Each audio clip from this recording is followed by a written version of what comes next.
महाभारत के युद्ध में एक योद्धा ऐसा था जिसे पहले से पता था कि कौन मरेगा और कौन बचेगा।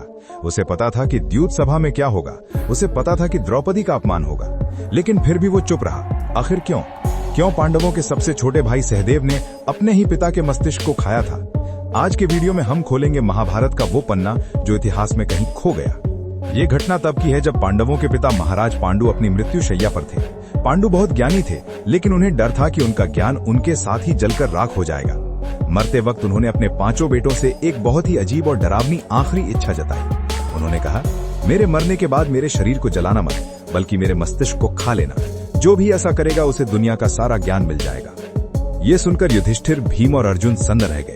पिता का मांस खाना, ये पाप उन्हें मंजूर नहीं था, लेकिन सबसे छोटे भाई सहदेव को अपने पिता की आज्ञा और ज्ञान की भूख थी। सहदेव ने हिम्मत जुटाई और पिता के मस्तिष्क का पहला टुकड़ा खाया।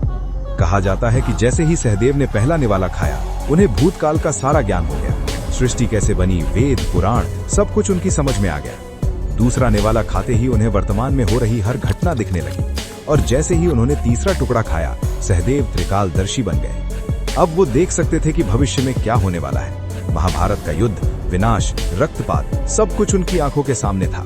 सहदेव अब भगवान बन सकते थे, वो इस विनाश को रोक सकते थे। लेकिन तभी वहां भगवान श्री कृष्ण आ गए। कृष्ण जानते थे कि विधि का विधान बदलना नहीं चाहिए।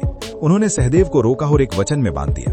कृष्ण ने कहा, सहदेव, तुम सब जानते हो, लेकिन तुम अपनी जुबान तब तक नहीं खोलोगे जब तक कोई तुमसे विशिष्ट प्रश्न न पूछे।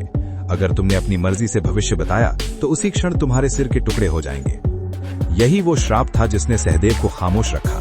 द्यूत सभा में वो जानते थे कि पासे पलटेंगे, लेकिन कोई उनसे प्रश्न नहीं पूछ रहा था, इसलिए वो चुप रहे। लेकिन कहानी का सबसे बड़ा ट्विस्ट अभी बाकी है। युद्ध शुरू होने से पहले कौरवों का राजा दुर्योधन सहदेव के पास आया।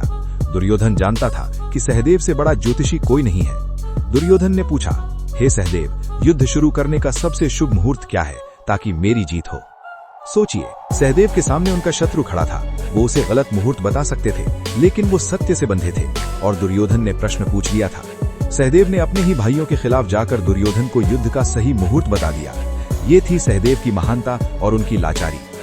ज्ञान सबसे बड़ी शक्ति है, लेकिन कभी कभी ज्ञान ही सबसे बड़ा श्राप बन जाता है। सहदेव ने भविष्य तो देखा, लेकिन उसे बदलने की शक्ति खो दी। महाभारत की ऐसी ही और अनसुनी कहानियों के लिए चैनल को अभी सब्सक्राइब करें और कमेंट में लिखें, जय श्री कृष्ण।